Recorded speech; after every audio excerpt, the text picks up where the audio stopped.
जय हिंद दोस्तों, welcome to ज्योतिर्मय। फिर से स्वागत है सुमित जैन भैया का। उन्होंने टॉपिक सजेस्ट किया कि हरिमोहन चुपचाप इस पे कर ले, एवरग्रांडे इशू पे। किसी को अभी तक इसके बारे में पता है, मतलब कोई इसको समझ नहीं पा रहा कि ये कितना डीप इम्पैक्ट है। और ईमानदारी से बता रहा हूं, इसका थंबनेल भी भैया ने ही सजेस्ट किया है, Evergrande financial virus of China to the world. क्या मैं सही कह रहा हूं ना भैया? मतलब बता दो कि मैं ऐसा तो भैया ने ही इसका थंबनेल दिया, तो भाई सारा क्रेडिट इस पूरे टॉपिक का भैया को जाता है। भैया, है क्या ये एवरग्रांडे इशू? पहले एक बार न्यूज अगर मैं दिखा दूं, तो अगर हम यहां देखेंगे तो यहां China Grande liquidation expected to yield minimum returns for creditors. Evergrande liquidation. Can India real estate market face a crisis like China's Evergrande? Hong Kong court orders liquidation of China's Evergrande. मतलब एक से बढ़ के एक जो news आ गई है और पूरा न्यूज भरा पड़ा है। ये है क्या भैया? प्लीज समझाइए। देखिए, पहली बात यह है कि वी हैव टू अंडरस्टैंड, ये शायद 1-1.5 साल पहले से एवरग्रांड का एक स्यापा ये चल रहा है कि एवरग्रांड डूबने वाला है, इसके बॉन्ड्स की पेमेंट नहीं करी है, बैंकों के लोन के पैसे वापस नहीं करे, इससे पता नहीं क्या हो जाएगा। और जो चाइना है वो भी डूबने वाला है, क्योंकि इसके ऊपर $300 बिलियन के तो लोन्स हैं। अब ये एवरग्रांड की बात चली रही थी, उसके बाद एक और कंपनी आ गई, कंट्री गार्डन। उसका भी हमने बड़ा सुना कि भाई इनके ऊपर भी बहुत ज़्यादा लोन है, इसके ऊपर एवरग्रांड से भी ज़्यादा के लोन्स हैं, ये भी डूबने वाली है। उसके बाद एक और कंपनी है यहाँ पर, वांदा। उसका शायद मुझे पता नहीं है कि भारत में उसकी न्यूज़ आई है कि नहीं आई है। वो भी एक बहुत बड़ी रियल एस्टेट की कंपनी है, मॉल्स हैं और एन नंबर ऑफ थिंग्स है इन रियल एस्टेट। वो भी डूबती हुई दिखती है। अब इतनी बड़ी-बड़ी कंपनीज़, जिनका अगर टोटल करेंगे तो शायद 700-800 बिलियन डॉलर्स के तो लोन्स हैं इन कंपनीज़ के ऊपर। वो अगर डूब जाती हैं, तो आप समझ लीजिए कि पूरे चाइना का बैंकिंग सिस्टम कोलैप्स कर जाएगा। तो तभी कई लोग हैं जो आके बोलते हैं कि भई चाइना अब कोलैप्स होने की पोज़ीशन में आ गया, क्योंकि बैंक्स कोलैप्स हो जाएँगे इन 3 कंपनीज़ के बाद, तो भट्टा बैठ जाएगा पूरे चाइना का। अब हम समझते हैं इसको डिटेल के अंदर। पहली बात ये है कि क्या ये कंपनीज ओवरनाइट डेवलप हुई हैं? The answer is no. It took them 20-25 years to reach to this level कि 300 बिलियन डॉलर्स। शायद लोगों को समझ भी नहीं आएगा कि 300 बिलियन डॉलर्स होता कितना है। जितनी पाकिस्तान की इकोनॉमी है, उससे ज्यादा का लोन एक कंपनी के पास है। भी चाहे पाकिस्तान की इकोनॉमी आज की डेट में 270-280 बिलियन डॉलर्स की है, जो वो क्लेम करते हैं। तो 300 बिलियन डॉलर हो गया पूरे पाकिस्तान के 25 करोड़ लोगों से भी ज्यादा की कीमत तो एक कंपनी की हो गई है लोन के जरिए। अब 300 बिलियन डॉलर ले लिया, वापस नहीं कर पा रहे। अब इसमें कंपोनेंट चाइनीज बैंक्स का कितना है और फॉरेन के बैंक्स का कितना है। जो पूरी इंफॉर्मेशन मेरे पास है कि अराउंड 15%, 10 टू 15% बाहर के जो फॉरेन के बैंक्स हैं, वहां से इन्होंने पैसा उठाया लोन्स की तरह। और चाइना ने बोल दिया कि भैया, अगर आपने ये जो बैंक्स हैं इसके पैसे वापस नहीं करे, तो आपकी सारी एसेट्स हम बेच देंगे। अब एसेट्स जो है इनके पास हैं, एवरग्रांड के पास, क्योंकि 20-25 साल पहले काम करना शुरू किया था। जो प्राइम प्रॉपर्टीज हैं, जैसे इंडिया में अब डीएलएफ का नाम लेंगे तो सारी प्राइम प्रॉपर्टीज आपको डीएलएफ की ही दिखती हैं, क्योंकि इन्होंने सबसे पहले काम करना शुरू किया था इस सारे गेम के अंदर। वही काम यहाँ पर भी एवरग्रांड का है। तो एवरग्रांड के पास प्राइम प्रॉपर्टीज थी। चाइना ने बोल दिया अपनी प्राइम प्रॉपर्टीज को बेचना शुरू करो। बेचकर वो जो पैसे इकट्ठे आएंगे वो बैंक्स के वापस करना शुरू करो। लेकिन इसके अंदर एक कैवियट है। कैवियट ये है कि आपको पैसे चाइनीज बैंकों के पैसे वापस पहले करने हैं। यहां से जहां-जहां से आपने मटेरियल खरीदा है अपनी बिल्डिंग्स को बनाने के लिए, उनकी कोई देनदारी है जिसको हम क्रेडिटर्स बोलते हैं, इनके पैसे वापस करोगे। उसके बाद अगर कुछ बचा, तो आप फॉरेन के बैंकों को वापस कर सकते हैं। दैट मीन्स फॉरेन के बैंक को कुछ भी मिलने वाला नहीं है, जो ये 15-20%, 10 से 15% जो फॉरेन के बैंक से पैसा लिया हुआ है। This amount comes out to be about 45 to 50 billion dollars. अब अगर फॉरेन के 50 बिलियन डॉलर मर जाते हैं, तो उसका फ़र्क क्या पड़ेगा? मैं आपको मोटा-मोटी समझा देता हूँ। आपको याद होगा कि भारत के अंदर एक बैंक होता था पीएनबी, पंजाब नेशनल बैंक। उसके अंदर 11,000 करोड़ की चपत लगी नीरव मोदी की तरफ से। वो बैंक डूब गया और उसको मर्ज करना पड़ा किसी और बैंक के साथ। आज पीएनबी का नाम ही खत्म हो चुका है सिर्फ 2 बिलियन डॉलर में, और भारत का शायद दूसरे या तीसरे नंबर का सबसे बड़ा बैंक था पीएनबी। तो अगर किसी और बैंक के 40-50 बिलियन डॉलर डूब जाएँगे फॉरेन के बैंक के। आप समझ सकते हैं कि कितने बड़े-बड़े नाम वो खत्म होने वाले हैं दुनिया के अंदर। और इसलिए मैं बोलता हूँ, अगर ये पॉलिसी जो गवर्नमेंट चाइना की गवर्नमेंट बना रही है, अगले 6 महीने, साल में ये इम्प्लीमेंट भी हो जाएगी, क्योंकि एसेट्स को बेचने में टाइम लगता है, उसके पैसे आएँगे, एक सर्कल सर्कल घूमना शुरू होगा, जो क्रेडिटर्स फँसे हुए हैं, उनके पास पैसा आएगा, तो एक इकोनॉमी यहाँ की चाइना की, वो चलनी शुरू होगी। लेकिन यहाँ की चाइना की इकोनॉमी तो चल जाएगी, बैंक भी चल जाएँगे, बच भी जाएँगे। व्हाट अबाउट इंटरनेशनल बैंक्स जिसका पैसा वापस ही नहीं आने वाला है, वो सारे डूबने वाले हैं और ये डूबेंगे भी। और चाइना चाहता भी है कि जो ये अपने आप को बड़े-बड़े धुरंधर बोलते हैं, कभी Swiss bank, city bank, HSBC, ये जो इतने बड़े-बड़े नाम लेके बैठे हैं, इनके जब पैसे डूबेंगे, the first thing which will happen is ये सारा बैंकिंग सिस्टम वर्ल्ड का कोलैप्स कर सकता है और सपोर्ट के लिए उसी बैंकों के पास वापस आना पड़ेगा, जो कि चाइना के बैंक्स हैं। हू कैन सपोर्ट एवरीबॉडी एल्स, क्योंकि ये अपने आप को बचा गए, बाकी सबको डुबो गए। और इसी को बोलता हूँ फाइनेंशियल सुनामी जो आने वाली है, या वायरस आप बोल सकते हैं, ये आने वाला है and China is preparing themselves for it. ये इस फाइनेंशियल सुनामी को जो क्रिएट कर रही हैं, उसमें आपको नहीं लगता एक अलग लेवल की वॉर चल रही है?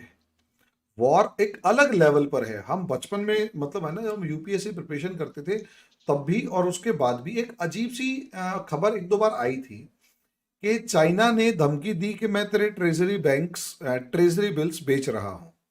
हुँ, एक बार का इशू था।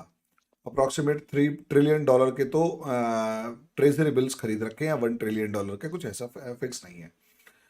ऊपर से अमेरिकन कंपनीज ने इन्वेस्टमेंट कर रखा है चाइनीज शेयर मार्केट में। तो पता लगा 3 लाख करोड़ या 8 लाख करोड़ रुपए एकदम से चाइनीज शेयर मार्केट से गायब और धड़ाम। अब ये एक अलग लेवल की फाइनेंशियल वॉर तब भी चल रही थी, ऐसा ही कुछ फाइनेंशियल वॉर अब भी है। टारगेट अमेरिका है या पूरी दुनिया है? देखिए चाइना हमेशा ही, पहली बात ये है कि पूरे वर्ल्ड को अपना एडवर्सरी मानता है। सबसे बड़ा एडवर्सरी जो इनके लिए है, वो अमेरिका है। बाकी जितनी भी कंट्रीज़ हैं, जो इनके सामने झुकती नहीं हैं, वो इनका एडवर्सरी बन जाते हैं। भारत कभी भी चाइना का एडवर्सरी नहीं था, फॉर 2014 से पहले। ये जो बोलते थे, हमारी गवर्नमेंट यस बॉस कर देती थी। भई जैसे आपका सर है, वैसे ही जवाहरलाल नेहरू ने बोला था कि एक तन का भी उगता नहीं है, अगर चाइना ले भी गया लद्दाख को, तो क्या फ़र्क पड़ता है? तो हमने बड़े खुशी-खुशी उनको दे दिया था। तो आप समझ लीजिए कि भारत भी इनके लिए बड़ा ही फ्रेंडली कंट्री था, जो करना चाहिए करिए। ये तो मोदी जी के बाद हम एडवर्सरी बन गए इनके लिए। तो पूरी दुनिया इनके लिए एडवर्सरी है, जो इनकी बात ना माने। आज की डेट में नंबर 1 जो दुश्मन अगर चाइना का कोई है, वो अमेरिका है। क्योंकि अमेरिका पूरी दुनिया में दादागिरी दिखाता है। चाइना अपनी दादागिरी दिखाने की कोशिश करता है, तो ये अलाउड नहीं कर किया जाता अमेरिका की तरफ से। इसलिए खुंदक है। जबकि सबसे ज़्यादा पैसा भी ये अमेरिका से ही बनाते हैं। $500 बिलियन का तो ट्रेड डेफिसिट है अमेरिका का चाइना के साथ। That means China is making $500 billion extra every year from America, और लड़ाई भी सबसे ज़्यादा अमेरिका के साथ है। अब जो टारगेट है, वो टारगेट क्या है? टारगेट है कि अमेरिका दादागिरी दिखाता है पूरे दुनिया में on the basis of finance. भई अगर ज़ुकाम हो, छींक भी आती है अमेरिका को, तो पूरे मार्केट दुनिया की वो हिल जाती है। तो चाइना चाहता है कि वहाँ पर मैं अपने दबदबा अगर मुझे बनाना है अमेरिका के ऊपर, उसको कंट्रोल करना है, उसकी पॉलिसीज़ को कंट्रोल करना है, तो मैं फाइनेंशियली उसको कंट्रोल रखूँ। तो $3 ट्रिलियन के जो रिज़र्व्स हैं चाइना के पास, उसमें से ऑलमोस्ट 1 ट्रिलियन एक टाइम था जब 1.2 ट्रिलियन डॉलर्स के ट्रेजरी बॉन्ड्स अमेरिका के चाइना ने खरीदे हुए थे। आहिस्ता-आहिस्ता इसको कम किया है। आहिस्ता-आहिस्ता इसलिए कम किया है क्योंकि अगर इकट्ठे ही बेच देगा, लिक्विडेट कर देगा, पूरे जो फाइनेंशियल मार्केट है अमेरिका की, वो कोलैप्स कर सकती है। जैसे ही चाइना ने ये काम करना शुरू किया था, ओवरनाइट $200 बिलियन कि इन्होंने ट्रेजरी बॉन्ड बेचे, तो अमेरिका ने भी इमीडिएटली जो स्टॉक मार्केट्स है चाइना की, जैसे आपने बताया कि यहाँ पे इन्वेस्टमेंट्स करी हुई हैं, इन्होंने अपनी इन्वेस्टमेंट्स को चाइना की मार्केट से बाहर निकालना अमेरिका ने शुरू कर दिया। और आज पूरे दुनिया की जो स्टॉक मार्केट है, वो बढ़ रही है। चाइना की कम हो रही है। पिछले साल 11% नीचे आ गई, हांगकांग 14% से नीचे आ गया, भारत 3 गुना बढ़ गया है पिछले 2 सालों में as far as stock market is concerned. ऐसी रफ्तार के मुझे लगता है 1 लाख को भी क्रॉस करने वाली है, जो हालत चल रही है। और चाइना की मुझे लगता था कि the bottom was last year, लेकिन बॉटम के नीचे भी कोई बॉटम होता है, मुझे पहली बार पता लगा है कि इसके नीचे भी कोई बॉटम होता है। और the worst stock market in the world at the moment is Hong Kong. Can you believe, जो एक हब था फाइनेंशियल मार्केट हम्म। का, ट्रेड का, वो वर्स्ट अफ्रीकन कंट्रीज जो है उनकी स्टॉक मार्केट भी हांगकांग से बेटर चल रही है। Why? Because America is also giving back the same dose to China, जो चाइना अमेरिका को देने की कोशिश कर रहा था कि बॉन्ड्स को बेचकर उसकी मार्केट को कोलैप्स करना है। उन्होंने यहाँ की स्टॉक मार्केट को ही कोलैप्स कर दिया। और कल परसों चाइना को पहली बार अपनी स्टॉक मार्केट को खड़ा करने के लिए $250 बिलियन का पैकेज देना पड़ा है, जो कि ये देते ही नहीं है। चाइना वाले पैसे ले सकते हैं, दे नहीं सकते, बेशक वो अपनी कंट्री को पैसा देना क्यों ना हो। तो इन्होंने $250 बिलियन का पैकेज दिया है। वही दोबारा से नंबर देता हूँ, जितनी पाकिस्तान की पूरी इकोनॉमी है, उतना पैकेज तो इन्होंने स्टॉक मार्केट को सस्टेन करने के लिए इन्होंने मार्केट में इन्फ्यूज किया है। तो ये चीजें हैं जहां पर अमेरिका ने कहीं ना कहीं शायद फ्यूचरिस्टिक देखते हुए चीजों को यहाँ पर स्टॉक मार्केट में इन्वेस्ट किया हुआ था। अभी वो पैसा बाहर ऐसा-ऐसा करके निकाल रहे हैं ताकि चाइना को थोड़ा-सा दबा के रखा जाए। और चाइना है कि ये भी लगा हुआ है कि किसी तरीके से मैं ये फाइनेंशियल वायरस को ऐसे फैलाऊँ पूरी दुनिया में कि मेरे बैंक बच जाएँ, लेकिन बाकी सब डूब जाएँ। देखते हैं किसकी जीत होती है। लेकिन आज की डेट में अगर कार्ड्स देखें आप, कार्ड्स चाइना के हाथ में हैं and they know how to play it very well.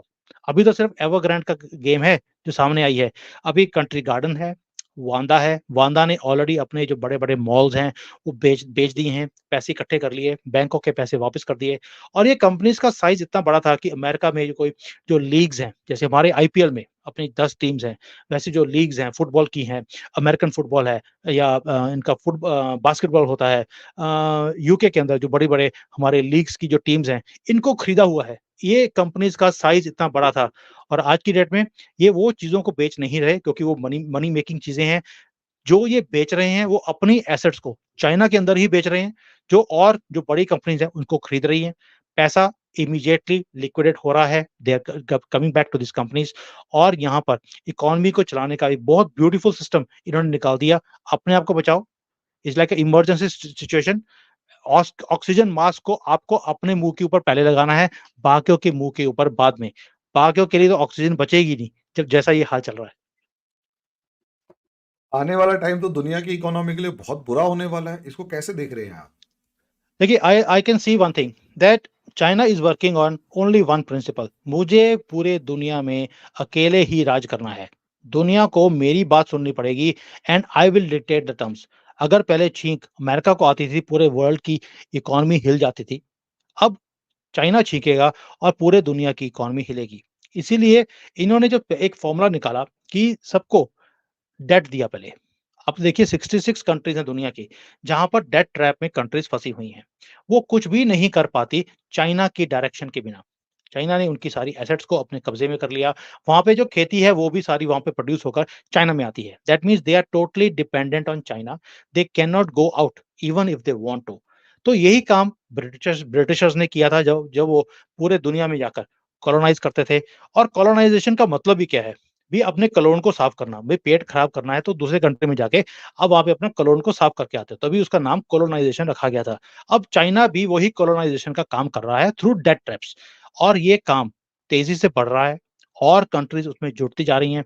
ये तो भला हो मिलोनी जी का, जो अ, इन्होंने बंद कर दिया बीआरआई के प्रोजेक्ट्स को और मलेशिया ने, थाईलैंड ने इन्होंने मना कर दिया। वरना ये सारी की सारी countries including European countries would have been a debt trap for China, and they could not have made any policy for themselves।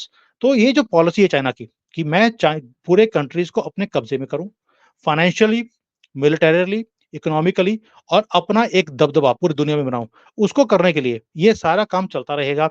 Tsunami China लेकर आएगा, लेकिन जिस दिन इसको लगेगा कि अब मेरे पास कोई और रास्ता नहीं बचा, कि मैं नहीं बन सकता विश्व गुरु या जिसको बोलते हैं सुपर पावर, तो मैं बाकी सबको नीचे कर दूंगा। यही काम हमने कोविड के टाइम पे देखा कि कोविड जब इनसे नहीं संभला तो डेलिबरेटली उसे शिफ्ट किया गया। अपने कंट्री से फ्लाइटें भर-भर के कोविड पॉजिटिव लोगों को दूसरे कंट्रीज में भेजा गया, वहाँ पर स्प्रेड किया और सबसे पहली कंट्री थी इटली। क्योंकि बाकी सब ने अपनी फ्लाइट्स को बंद कर दिया था, इटली ने बंद नहीं किया था। और यहाँ से फ्लाइटें भर के इटली गई थी और लोग सड़कों पे खड़े होके बोलते थे, please come and hug me, I am not a virus. और लोगों ने जाके हग करना शुरू किया और वायरस पूरे दुनिया में फैला दिया। So these are strategies through which things move from China मैं वैसे ही चीज़ें चाइना में बैठ के बोल रहा हूँ which is very dangerous, I am not allowed to see that. लेकिन आप भी हरि मोहन जी ऐसे ही आप ना सुदर्शन चक्र घुमाते हैं कि मेरे जैसे बंदे को जो भी बहुत समझ के बोलता है उससे भी बुलवा दिया आपने। सॉरी सॉरी, मैं एक्चुअली इसको अगर कहेंगे तो हटा दूंगा। ये वाली लाइन में जो है वो हटा दूंगा बीच में से, ताकि हमारी वो बाहर वो मतलब रुक जाए। अच्छा, एक चीज ये है कि भैया एक्चुअली इसमें हम इंडियन बैंक्स और इंडियन इम्पैक्ट को क्या देखते हैं। एक, क्योंकि वो इंडिया कितना कनेक्टेड है। हालांकि हुँ। देखिए, डोमिनो इफेक्ट तो आता है, स्पाइरलिंग इफेक्ट कहे, डोमिनो इफेक्ट करे, वो तो आता है। कितना आएगा और इंडिया के ऊपर डायरेक्ट कितना आएगा और इनडायरेक्ट कितना आएगा, वो थोड़ा सा एक असेस करके बता दीजिए। ये लास्ट क्वेश्चन तो हरि जी, पहली बात ये है कि क्या इंडियन बैंक्स का एक्सपोज़र है चाइनीज़ कंपनीज़ के अंदर? तो answer is zero. That means हमने कोई भी लोन उनको नहीं दिया हुआ है। हमारी कंपनीज़ ने चाइना के बैंक से लोन लिया होगा, दिया नहीं है। और उसका सबसे बड़ा उदाहरण था हमारे रिलायंस के जो एक कंपनी जो डूब चुकी है, जैसे टाटा टाटा कह दिया, जो हमारी है। रिलायंस टेलीकॉम समथिंग कुछ थी। टेलीकॉम जो डूब गई थी, उन्होंने $1 बिलियन का ऑलमोस्ट $1 बिलियन का लोन लिया हुआ था चाइना से, जो इन्होंने वापस नहीं किया है। और वो कंपनी डूब चुकी है और चाइना वो प रिकवर भी नहीं कर पाया। दैट मीन्स पूरी दुनिया को चूना लगाने वाला चाइना हमारे से चूना लगा के बैठ गया है। और वो इंटरनेशनल कोर्ट में भी चला गया है एंड दे आर स्टन्ड कि how could one Indian company लूट अस बाय $1 बिलियन। तो इसलिए भारत के बैंक के ऊपर डायरेक्टली कोई इम्पैक्ट नहीं है। हम ले सकते हैं, हम भी दे नहीं सकते, ये भी हमारा दस्तूर है। दूसरा, हाँ, दान कर एज़ देंगे। फ़ार दान कर दान सकते कर हैं। देंगे। हाँ, दान कर सकते हैं। उसके बाद जो है जब पूरे वर्ल्ड में एक इम्पैक्ट आएगा, उसका इफ़ेक्ट भारत के ऊपर भी होगा। There is no doubt about it. But our banking system is strong enough.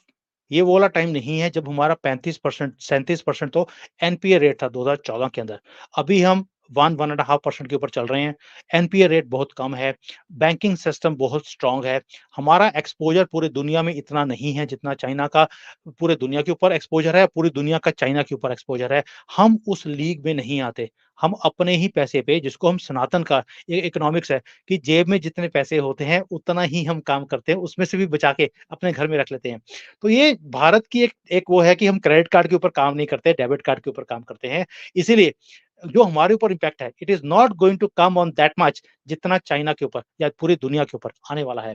Yes, banking के ऊपर थोड़ा-सा इफ़ेक्ट आएगा, क्योंकि ये भी इंटरडिपेंडेंट वर्ल्ड है, जहाँ पर कहीं भी कुछ होता है तो it effects our stock markets, it effects our banking system, it effects our businesses also. कि अगर पूरे दुनिया में अगर फाइनेंशियल क्राइसिस आएगा, तो बिज़नेस भी डाउन होगा, डिमांड भी कम होगी। उसके कारण हमारे जो बिज़नेसेस हैं, इसके ऊपर इफ़ेक्ट आएगा। उसका इफ़ेक्ट आएगा तो बैंकिंग के ऊपर भी एक एक रेपरकशंस हैं, जो सर्कुलर एक पूरा इफ़ेक्ट होता है, वो आएगा ही आएगा। डोमिनो इफ़ेक्ट जिसको बोलते हैं। But will it going to be too much? I don't think so it is going to be that much. और हम अपने आप को सस्टेन करने की पोज़ीशन में आज की डेट में हैं कि we can handle our economy, our banking system, our financial system very beautifully. तो भैया, मेरे हिसाब से यही एक बॉटम लाइन दिखाई दी कि चाइना से एक वायरस निकला है, पूरी दुनिया के अंदर फैल रहा है। और अब असर देखते हैं उसका, इकोनॉमिक असर क्या, इम्पैक्ट क्या होगा। और वैसे आपने एक जो बात कही ना कि हम डेबिट पे काम करते हैं, क्रेडिट पे नहीं। मैं आपको अगर है ना एक रियलिटी बताऊं, तो मेरा आज तक मैंने कोई, मेरे घर में किसी ने क्रेडिट कार्ड नहीं बनवाया है। देखो, ये जो समझ में नहीं हमारे जो आता। मैं आता हूँ जैन कम्युनिटी से। Jain communities, you know that we are very good in business and in numbers. This is one thing which is there in our blood. हमें शायद मैथमेटिक्स में कैलकुलेट करने की जरूरत नहीं है, हमारे दिमाग में कैलकुलेट हो जाता है। हमें बचपन में एक चीज सिखाई जाती है कि बेटा लाइफ में लोन नहीं लेना। अगर पैसे होंगे तो गाड़ी खरीदना, लोन पे नहीं खरीदनी, किश्तें नहीं देनी। अगर मैंने मकान खरीदा है तो पूरे पेमेंट देकर ही खरीदा है, लोन नहीं लिया है। तो ये एक चीजें हैं जो बचपन से हमें सिखाई जाती हैं। हम मेहनत करते हैं। भारतीय, मैं सिर्फ जेंट्स की बात नहीं कर रहा हूँ। भारत के अंदर लोगों के अंदर है, हम मेहनत करेंगे, हम पैसा इकट्ठा करेंगे, उसके बाद खरीदने जाते हैं। अगर कोई थोड़ा बहुत शॉर्टफॉल भी है, तो वो हम 10, 15, 20% का लोन ले लेते हैं। तभी चैन से रात को सोते हैं और सुबह उठ के काम पे लग जाते हैं। जबकि दुनिया के अंदर उल्टा है, उनके पास 10% पैसा होगा, वो 10% किसी और से, रिश्तेदारों से, दोस्तों से, फैमिली से इकट्ठा करके वो बैंक में देगा और 80-90% का लोन उठा लेगा। तभी वो सारी उम्र 30-40 साल की किश्तों के ऊपर वो काम करते रहते हैं and they remain in fear कि अगर मेरी जॉब हाथ से निकल गई। दैट मीन्स जो कंट्रोलिंग टूल है गवर्नमेंट का, बैंक्स का, वो उनके ऊपर रहता है पूरी ज़िंदगी। वो बैंकों के लिए और गवर्नमेंट के लिए ही काम करने में लग जाते हैं। तो यही फ़र्क है कि भारतीय खुल के जीता है, मैं तो वैसे ही पंजाबी हूँ, खुल के जीता है, खुल के हँसता है और दबा के मोदी जी को गाली भी निकालता है। और कोई दिक्कत नहीं। अच्छा, मजे की बात, ये वोट भी उसी को दे के आता है। और ये भारत है भाई। तो इसी नोट के साथ हम इस डिस्कशन को यहीं पे अंत करते हैं। भैया बहुत बहुत शुक्रिया, आपने इतने शॉर्ट नोटिस के अंदर इसको, हमारे टॉपिक को कंप्लीट करवाया, और ये ज्यादा इंपॉर्टेंट टॉपिक था जो हमने डिस्कस किया। या अभी के लिए इतना ही। नेक्स्ट टॉपिक पे नेक्स्ट वीडियो में डिस्कशन करेंगे। मेरे चैनल ज्योतिर्मय को भी लाइक, सब्सक्राइब, शेयर करें, और सबसे पहले कॉफी विद सुमित जैन पर जरूर जाएं, वहां आपको बढ़िया कॉफी मिलेगी। तो इसी के साथ धन्यवाद। जय श्री राम। जय Shri. Hi there. If you liked the video, please don't forget to smash the like button, subscribe to our channel, and activate the bell icon so that you receive all notifications whenever we upload a new video. Thanks for watching.